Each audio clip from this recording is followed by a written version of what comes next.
Manny Pacquiao ganap na inalis mula sa mga ranggo sa mundo pagkatapos ng error ngunit hindi ito makakaapekto sa comeback fight. Magpapatuloy pa rin ang comeback world title fight ni Manny Pacquiao kay Mario Barrios, sa kabila ng pagkawala ng kanyang posisyon sa WBC rankings. Babalik si Pacquiao sa edad na 46 para makipagsagupaan sa kasalukuyang WBC welterweight champion na si Mario Barrios sa Las Vegas sa ika-19 ng Hulyo. Ang Pilipino ay mas mataas pa kay Yordenis Ugas, na tumalo sa kanya 5 taon na ang nakalilipas at nagparetiro sa kanya, isang desisyon na mula noon ay binaligtad na niya. Ngunit inamin ni WBC President Mauricio Sulaiman na nagkaroon ng pagkakamali at ang kanyang pagsasama ay isang pagkakamali.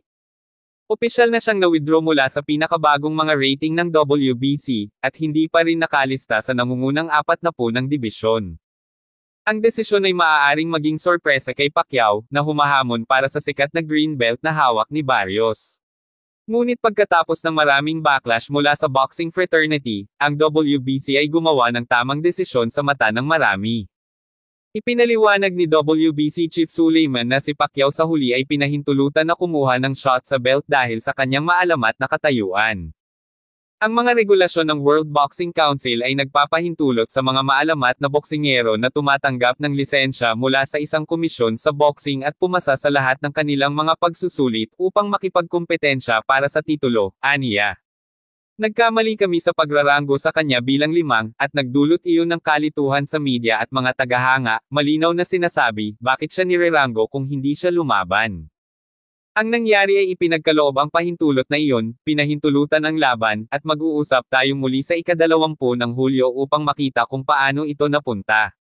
Kung tatanggihan ni Pacquiao ang mga posibilidad at maging kampyon sa mundo sa edad na 46, hindi na niya kakailanganin ang isang ranggo. Kung manalo siya, makikita siyang maging pinakamatandang hari ng 147 pounds division sa kasaysayan nito. Si Barrios ang paborito na panatilihin ang kanyang korona gayunpaman, at nakataas sa icon sa kanilang mga face-off sa ngayon. Si Pacquiao ay mukhang anino ng kanyang dating sarili sa isang nakaraang exhibition return laban kay Ricky Anpo noong nakaraang taon. At bilang resulta marami ang nag-aalala para sa kanyang kalusugan at kagalingan, sa kabila ng pagpasa ng mga medikal na pagsusuri.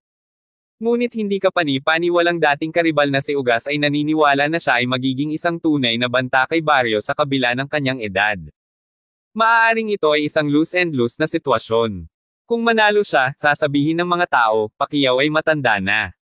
Kung matalo siya, sasabihin nila, natulo ka sa isang matandang lalaki, sabi niya.